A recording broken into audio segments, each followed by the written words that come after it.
roughly 50% of CPU of one CPU here, so there's still 3/4 of CPU left on the dual core signal.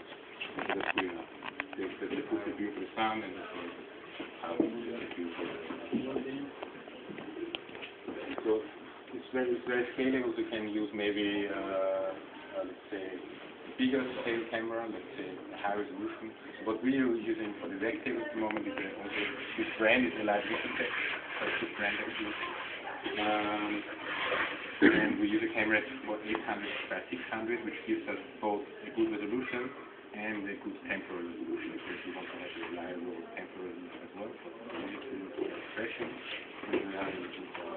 There are some limitations for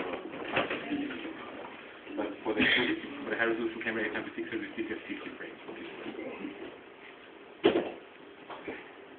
So about the hardware, so the table, okay, yeah. The table I use is a kind of really cheap air table, 50 euros, something like that. I have to extend it. Ross in his version is using the same height because some usually comes with wheels.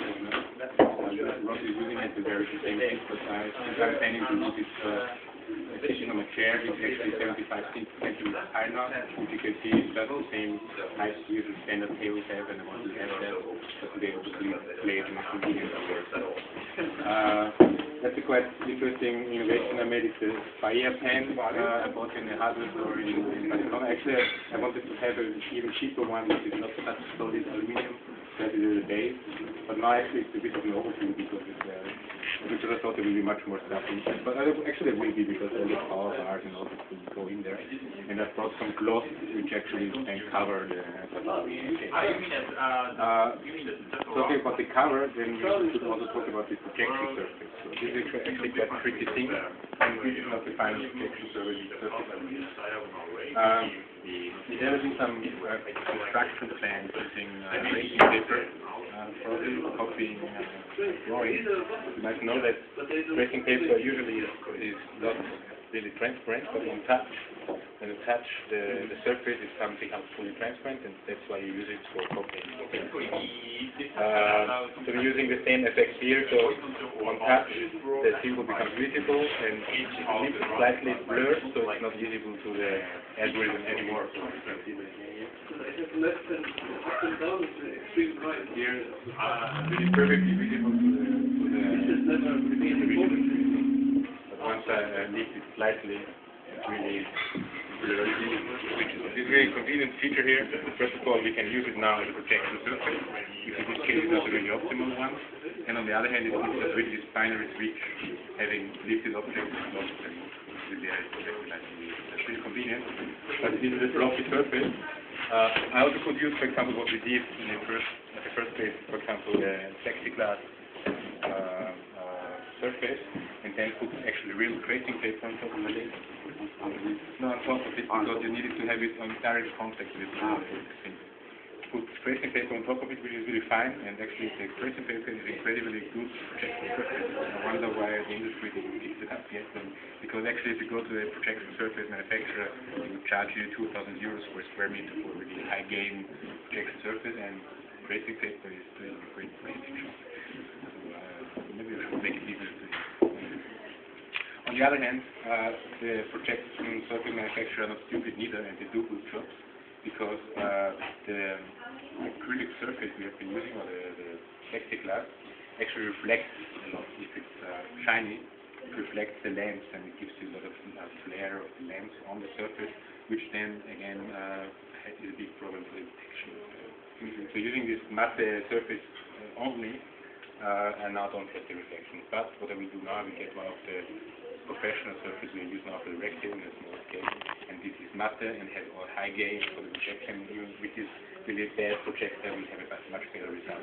The quality is much crisper, much higher gain for this low light conditions. And at the same time, we still have this binary translucent effect here. So let's just talk through a few of the surfaces we've tried before. Yeah. I mean, if you buy one of these tables, you get a glass surface. Yeah. And that works okay, but you obviously can't project onto it. But the glass surface comes with it. Well, I didn't bring it now because it's heavier than I wanted to, but it works perfectly for the purposes detection and projection. It is a bit too rough. It would scratch objects probably, the icing of the glass. So well, there's a clear one. This comes with two. It comes with an ice one and a clear one. So I was thinking of the clear one. But as we already said, you get a lot of problems with the LEDs reflecting off the glass. And in the earlier prototypes with the React table, the LEDs were arranged around the edge, and we had all these minimize the reflection. We had it on the edge, and we had these little shaders, sort of preventing the direct reflection. And we had to put more light in order to get really a lot of diffuse, not direct light. Now with this kind of surface, you just put the direct light. It's nice diffuse. Much easier to set up, because before that it was really. So that's why I chose now the really floppy and bad surface, but it still gives me much better result than the other. But of course, it's a lot of space on top of it. So we get hopefully the other one soon, and we have a more detailed.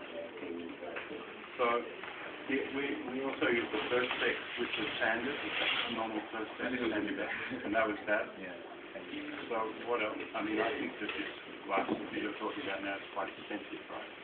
Yeah. So what other options? I think we're paying for that. We're paying. It's not so expensive because of the professional projection surface. They're going around 2,000 euros sometimes. And the one we're getting now is around 400 euros, which is still not cheap if you're doing a home DIY project, but it's reasonably okay. And so for this table, it will be hopefully like 100 euros. So probably frosted glass or you leave a little. So maybe I could experiment a bit more, because there are, for example, this is a really cheap thing that you can get it for 3-4 euros in any hardware store. It's a kind of vinyl with plastic. So maybe you can get this stuff thicker as well, or even you can have some plexiglass sheets which are like 2 or 3 millimeters and also slightly iced. And you might still have the same composition. And they are still floppy, but much more solid. So you can really experiment with that. And well, the most important thing you have to keep in mind is avoid reflection on the lower side. There's a kind of latte surface on the lower side, and you need to have the semi-transparent part or whatever. If it's fully semi-transparent, it's the same thing, but the semi-transparent part needs to be on the top. Otherwise, you won't have the touch. Did you try with the ordinary glass and sandblock? Yeah, we tried this, but in this case, we did a team installation in Madrid in the Science Museum, and they really wanted glass, because you have to imagine the Science Museum had thousands of children getting in every day, just jumping around and anything technical, which is good, because they should experience it in the right way.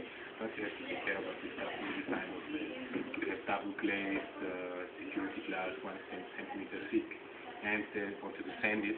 And if you sand it, you have this problem that it gets very rough, but there are special sanding methods which don't get right. I mean, they're very fine-grained sanding. Then you have a really equally, but you really have to experiment with the grades. Yeah, but you can get, if you sandblasting machines for taking off paint, you can get super fine grade. Yeah, so you need fine grain, because as I said before, if it's too rough, it's just sanding your object. Yeah, of course. And what you can do is make a few samples and try it yourself. How is the gain for the projection, and how is it doing for the recognition? So there should be kind of always an equilibrium between the projection gain, and if it's because the darker, the more the less transparent it is, the better it's for the projection somehow in a certain way, but the worse it is for the it becomes blurry. Yeah.